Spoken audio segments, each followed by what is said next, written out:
مولانا پیارے حبیب صلی اللہ علیہ وآلہ وسلم آپ کے پیارے دامن سے جو محبت کا رشتہ عطا فرما دیا، اللہ تعالیٰ کی اس نعمت کا جتنا بھی شکر ادا کیا جائے کم ہے۔ تمام مسلمانوں کا محبت کا عقیدہ تو اللہ پاک کے پیارے حبیب صلی اللہ علیہ وآلہ وسلم آپ اللہ تعالیٰ کے آخری برگزیدہ پیغمبر، آپ جیسی پیاری ہستی نہ پہلے آئی نہ قیامت کی صبح تک آئے گی۔ آپ کے بعد جو نبوت کا دعویٰ کرے وہ کذاب اور دجال ہو سکتا ہے، نبی قتل نہیں ہو سکتا ہے۔ اللہ تعالیٰ اپنی مہربانی فرمائے، اللہ اپنی تو دیکھیں ہم راستے میں ہیں، یہ منزل نہیں راہ گزر ہے۔ میں یہ اپنے بھائیوں سے پوچھ لوں، یہ ہمارے بھائی، یہ ہمارے کیا نام بھائی کا جو سامنے کھڑے ہیں؟ بھائی ضیاء اللہ ہے۔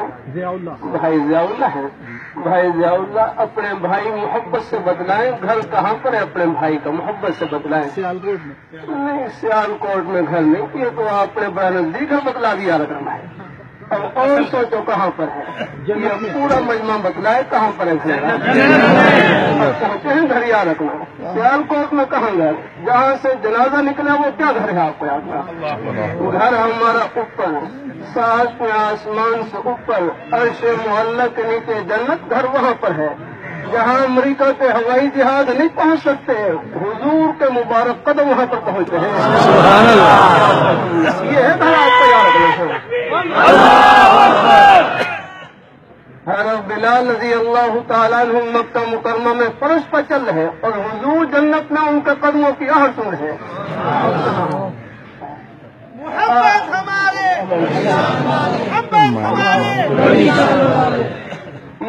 ہم راستے میں ہیں، یہ ہمارے بالوں کی سفیدی، یہ ہماری زندگی کی آخری سرحد، ورنہ جانے کو بچے بھی جا رہے ہیں، جوان بوڑھے سب جا رہے ہیں۔ میں سعودی عرب میں ریاض شہر میں قبرستان کے قریب سے گزر رہا، مجھے گاڑی چلانے والے بھائی ڈاکٹر عاقب کہنے لگے شاہ فہد مرحوم سعودی عرب کے پہلے بادشاہ اس قبرستان میں دفن ہیں۔ میں حیران ہوا کہ ملک کے بادشاہ قبر میں گئے، کون سا شاہی محل ساتھ لے کر گئے؟ اگر گئے تو اپنا ایمان ساتھ لے کر گئے، اللہ میاں کو خوش کرنے والے نیک اعمال وہ ساتھ لے کر گئے، حاجیوں کی خدمت کی وہ ساتھ لے کر گئے۔ مسلمان کی دولت گھر میں نہیں، اللہ نے سینے میں چھپا رکھی ہے، چاہے ٹکڑے کھا رو گزارا کر لیں، رب کا ڈر نہیں چھوڑنا۔ اللہ ہمیں اپنے پیارے حبیب صلی اللہ علیہ وآلہ وسلم کے پیارے دامن سے چمٹائے رکھے۔ آپ کے پیارے دامن کا ایک سرا فرش معلیٰ کو چھو رہا ہے، دوسرا سرا فرش پر ہے تو آخری سرا اس کا جنت کے دروازے کے اوپر ہے۔ اللہ تعالیٰ ہم سب کو نصیب فرمائے۔ اللہ اپنی آپ دیکھ لیں 100 سال یہ ہمارے قادیانی حضرات ہیں، ان کی خدمت میں بھی عرض ہے، آپ بھی غور کریں، خدا آپ نے بھی جانا ہے، یہ قبرستان آپ کو بھی یہاں پر بنا ہوا ہے، ساتھ یاد رکھنا۔ ہمارے پاس سب سے بڑی، میں وہاں لاہور ٹاؤن شپ میں بیان کر رہا، بیان کے بعد ایک بزرگ کھڑے ہو گئے، کہنے لگے مجھے، میں امریکہ میں رہتا تھا، ایک قادیانی مجھ سے کہنے لگا یہ سب بھر کر آپ پیسے لے لیں اور قادیانی بن جائیں۔ وہ بزرگ کہنے لگے میری والدہ نے مجھے نصیحت کی تھی، اے میرے بیٹے آپ کو حق تقلیم پوری دنیا کی دولت مل جائے لیکن گنبد خضرا سے اپنے رشتے کو ختم نہ کرنا، تو دوسرے پلے کا رہے گا۔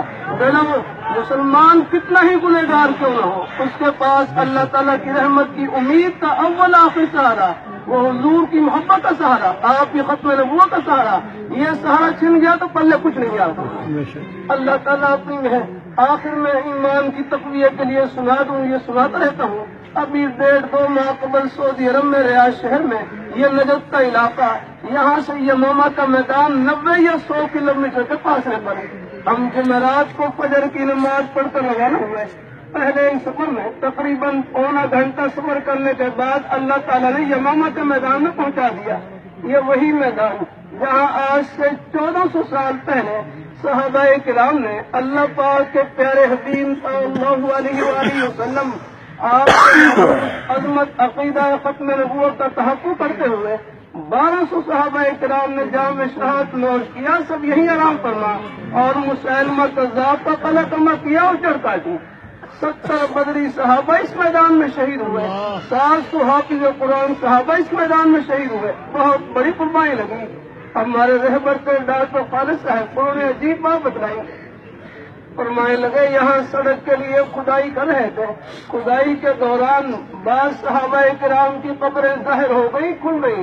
جب مقامی حضرات نے صحابہ کرام کی زیارت کی، 1400 سال گزرنے کے باوجود صحابہ کرام کے جسم بھی تر و تازہ، ان کے کفن بھی تر و تازہ۔